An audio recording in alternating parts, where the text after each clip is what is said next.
मैं आपसे एक क्वेश्चन पूछता हूँ। कंप्यूटर 3 प्रकार का होता है कि 4 प्रकार का? अगर आपका आंसर है 3, तो मैं पूछूंगा तीनों का नाम क्या है। अगर आपका आंसर है 4, तो मैं कहूँगा कि कौन कौन सा वो कंप्यूटर है। चलो ये बताओ कि ये दोनों सही है कि गलत।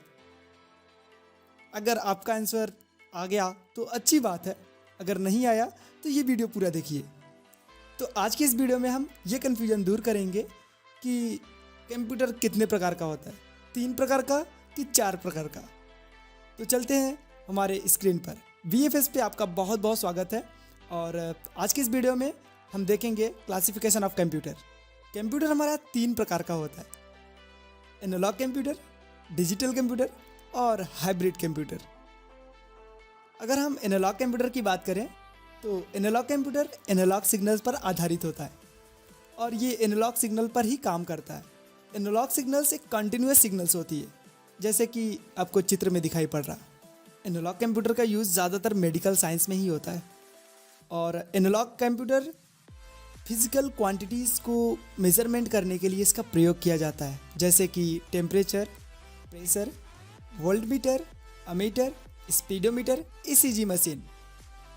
इस तरीके से आप देख सकते हैं इसका एग्जाम्पल उसके नीचे भी चित्र में दिखाई पड़ेगा। हमारा दूसरा कंप्यूटर है डिजिटल कंप्यूटर, जिस पे हम आजकल काम करते हैं, उसे डिजिटल कंप्यूटर कहते हैं। ज़्यादातर हमारे पास डिजिटल कंप्यूटर होता है। अगर आपके आसपास कहीं भी कंप्यूटर दिखाई पड़ता है तो वो डिजिटल कंप्यूटर के अंतर्गत आता है। तो चलते हैं देखते हैं डिजिटल कंप्यूटर कितने प्रकार का होता है। तो सबसे पहले समझेंगे डिजिटल कंप्यूटर है क्या।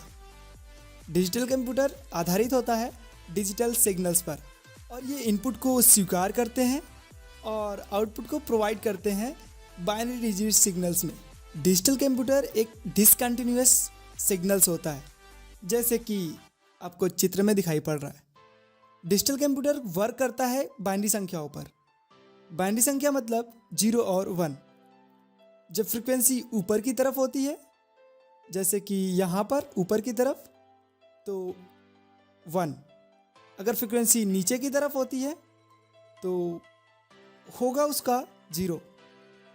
तो यहाँ पर आप देख सकते हैं, थोड़ा इमेज क्लियर नहीं है, फिर भी आप यहाँ पे समझिए कि जब फ्रीक्वेंसी ऊपर होती है तो उसका मतलब 1, जब फ्रीक्वेंसी नीचे होती है तो उसका मतलब होता है 0।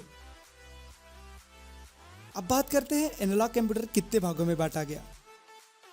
तो एनालॉग कंप्यूटर हमारा 4 भागों में बांटा गया: micro computer, mini computer, mainframe computer और सुपर कंप्यूटर। सबसे पहले हम बात करेंगे माइक्रो कंप्यूटर के बारे में। माइक्रो कंप्यूटर ये हमारा सबसे छोटा और सबसे सस्ता मिलने वाला कंप्यूटर है। अगर आज के दिन में हम देखें तो हमारे चारों तरफ जो दिखाई पड़ता है हमें कंप्यूटर, वो हमारा माइक्रो कंप्यूटर होता है। इसे PC भी कहा जाता है। PC का मतलब पर्सनल कंप्यूटर। इसे PC इसलिए कहा जाता है क्योंकि एक समय पर इस पे एक ही लोग बैठकर काम कर सकते हैं, मतलब ये सिंगल यूजर होता है। माइक्रो कंप्यूटर को 3 भागों में बांटा गया है: डेस्कटॉप कंप्यूटर, लैपटॉप कंप्यूटर और पॉमटॉप कंप्यूटर। अब हम माइक्रो कंप्यूटर के भाग के बारे में डिटेल में बात करेंगे। तो सबसे पहले है डेस्कटॉप कंप्यूटर। ये एक पर्सनल कंप्यूटर होता है जिसको मिनी और माइक्रो कंप्यूटर दोनों कहा जा सकता है और ये हमारे डेस्क पे सफिशिएंट फिट हो जाता है, इसीलिए इसे डेस्कटॉप कंप्यूटर कहते हैं। जैसे कि ये कंप्यूटर डेस्कटॉप, ऐसा कंप्यूटर जो डेस्क के ऊपर रखा जाता हो तथा सभी इसके पार्ट, जितने सारे पार्ट होंगे, keyboard, mouse, monitor and CPU, सारे अलग अलग लगे होते हैं। नेक्स्ट है हमारा लैपटॉप। ये एक पोर्टेबल कंप्यूटर होता है जिसको आसानी से कहीं पे भी ले जा सकते हैं, जबकि डेस्कटॉप कंप्यूटर आसानी से ले जाया नहीं जा सकता। इसके कीबोर्ड, माउस, मॉनिटर सारे के सारे एक ही में जुड़े होते हैं। अगर हम लैप की बात करें तो लैप मतलब होता है गोद, टॉप मतलब होता है ऊपर। ऐसा कंप्यूटर जो गोद के ऊपर रख के चलाया जाता हो वो लैपटॉप कंप्यूटर कहलाता है। और थर्ड है हमारा पाम टॉप कंप्यूटर। ऐसा कंप्यूटर जो हाथ के साइज़ का कंप्यूटर होता है। ज़्यादातर ये कंप्यूटर यूज में लाया जाता है इस समय, जैसे कि मोबाइल और पीडीए। पाम का मतलब होता है हथेली, टॉप का मतलब होता है ऊपर। ऐसा कंप्यूटर जो हथेली के ऊपर रख के चलाया जा सकता हो उसे पाम टॉप कंप्यूटर कहते हैं। इसके कीबोर्ड और माउस स्क्रीन में ही फिट होते हैं। ऐसा नहीं है कि ऐसे ही कंप्यूटर मिलता है जिसमें पाम टॉप कंप्यूटर के अंदर फिट होता है। ऐसे भी कुछ कंप्यूटर्स हैं पाम टॉप के अंदर जिसमें कीबोर्ड और माउस भी अलग से लगे होते हैं, जैसे कि लैपटॉप का छोटा सा वर्जन जिसको हम लोग पीडीए या फिर नोटबुक वगैरह बोल सकते हैं। तो जो नोटबुक कंप्यूटर होता है उसमें सेम लैपटॉप जैसा होता है लेकिन साइज़ में छोटा होता है। उम्मीद करता हूँ कि आपको वीडियो पसंद आ रही होगी। लाइक करके जाइएगा और उम्मीद करता हूँ कि आप सारी चीज़ें नोट डाउन कर रहे होंगे, इसीलिए मैंने स्क्रीन पर सारा लिखा हुआ वीडियो बनाया है।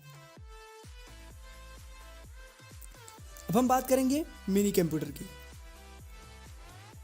मिनी कंप्यूटर हमारा माइक्रो कंप्यूटर से पावरफुल होता है और बड़ा होता है, लेकिन ये मेन फ्रेम कंप्यूटर से छोटा होता है।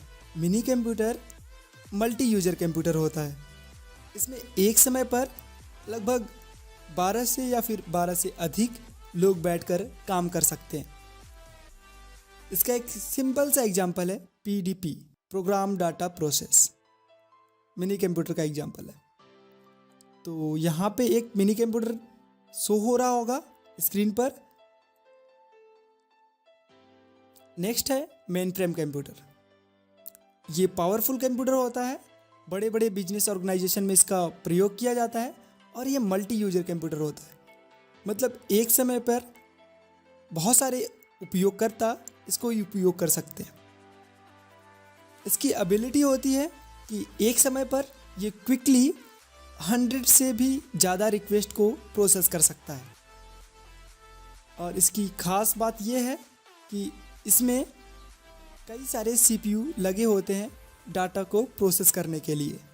मेन फ्रेम कंप्यूटर की जो प्रोसेसिंग स्पीड है वो 30 से लेकर 100 मिलियंस इंस्ट्रक्शन पर सेकेंड है। तो स्पीड वगैरह याद करते रहिएगा ताकि ट्रिपल सी के क्वेश्चन में कहीं से भी ये पुटअप हो तो आप उसका आंसर दे सकते हैं।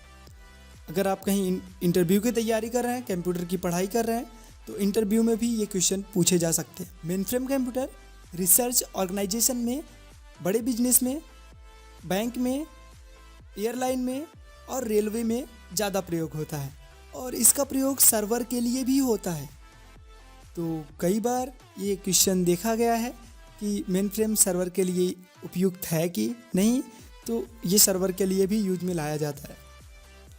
यहाँ पे कुछ इसके चित्र हैं, आप देख सकते हैं कि बीच में एक कंप्यूटर है और उसी से कई सारे कंप्यूटर जुड़े हैं। जो कंप्यूटर बीच में रखा हुआ है जिससे सारे कंप्यूटर जुड़े हैं उसे सर्वर कंप्यूटर कहते हैं। अब बात करेंगे सुपर कंप्यूटर की। ये सबसे बड़ा कंप्यूटर होता है और हाई इफिशिएंसी वाला कंप्यूटर होता है और इसमें बहुत सारा डाटा एक समय पर स्टोर किया जा सकता है। ये मल्टी यूजर कंप्यूटर है, मतलब कि एक समय पर बहुत सारे लोग काम कर सकते हैं। एंड मल्टी प्रोसेसर कंप्यूटर एक समय में बहुत सारी डाटा को प्रोसेस कर सकता है।